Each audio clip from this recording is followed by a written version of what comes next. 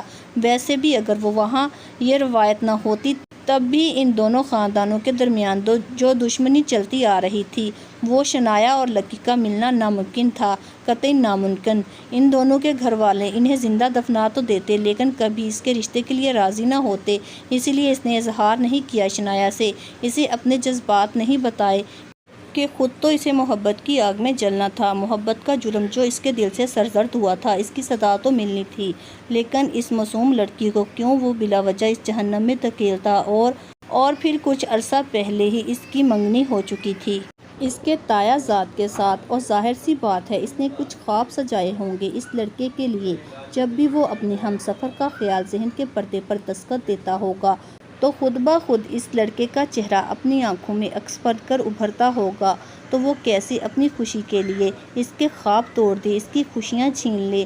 اس راہ میں تو اذیت ہی اذیت تھی، اس لیے اس نے فیصلہ کیا تھا وہ اس کے لیے اذیت کا باعث نہیں بنے گا، کبھی اس سے اپنے دل کی بات نہیں کہے گا۔ اس کی محبت یک طرفہ تھی اور یک طرفہ ہی رہے گی، شاید یہی نصیب میں لکھا تھا، لیکن اس بات سے بے خبر کہ اوپر جو بیٹھا ہے نا وہ سب کا مالک ہے، سب کا پروردگار۔ اس کے لیے کچھ ناممکن نہیں، ممکن ناممکن کے جھمیلے صرف انسانوں کے لیے ہے، لیکن جن میں وہ الجھتا ہے اس پاک ذات کو تو صرف کن کہنا ہے، پلک جھپکتے ہی ناممکن ممکن میں تبدیل ہو جاتا ہے۔